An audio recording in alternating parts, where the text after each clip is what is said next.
last we left off, I was working on the stairs. This is not the stairway to heaven. This is the stairway to HE double hockey sticks. I started putting up the railing, as you can see on the ground. And as I started putting up the railing from the top going down, I realized that as the railing came down, it was hitting the top of the post up here. It wasn't supposed to. It was supposed to hit down here. So I figured out that my posts are too short. Now, Trex says that the post should be 39 inches tall, which mine are not quite 39 inches tall. I read that part a little bit late, so make sure your posts are tall enough. But even 39 inches tall isn't tall enough for your stairs. Probably about 42 is probably about as tall as you want it to be. So when you have the sleeve on the outside and you have the post cap up on top, that the post cap will actually fit. But as it is right now, my posts are too short because as I connect from the railing up here, going down to here, it's gonna hit the top of the post.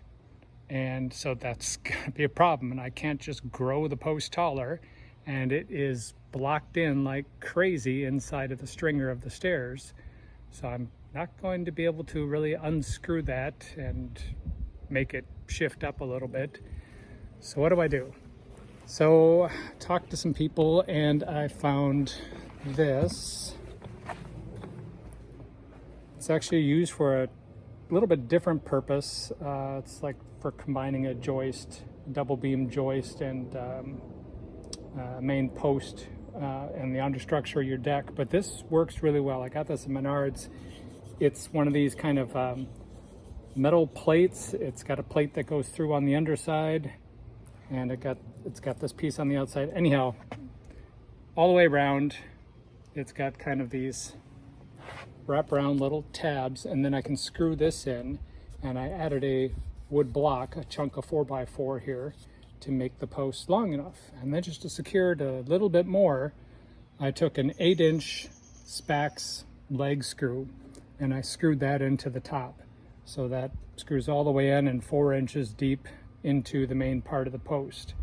So this thing is pretty darn rock solid now. So I'm pretty comfortable with that extension. Otherwise I was a little bit worried, but yeah, I'm pretty happy. It's very solid. To add even a little bit more, I added some structural screws. I forget what they're called, but they're special structural screws meant for structures and lateral movement and everything. So it's very secure, and the post sleeve still fits on it. Now the post sleeve is the other problem because the post sleeve is only 39 inches or 40 inches tall. And if I need the railing to go up to 39 inches, then I may be able to connect the railing right at the tippity top edge of the post sleeve, but you need about 1.5 inches for the post cap to fit on top of the post sleeve. So actually my post sleeve isn't long enough either. So I had to buy the longer size post sleeves. Trex sells a 48-inch size post sleeve, and so I had to buy 4 more post sleeves. Didn't really want to spend the money to do that, but I had to buy 4 more post sleeves, and then I've got the length that I need to work with, and I'll just cut those down to be the right size, but kind of a mess. So it kind of slowed things down as I realized, no, my posts aren't long enough. But making adjustments, trying to make it work, and I will get that railing installed nice and secure one way or the other. So that's where we're at.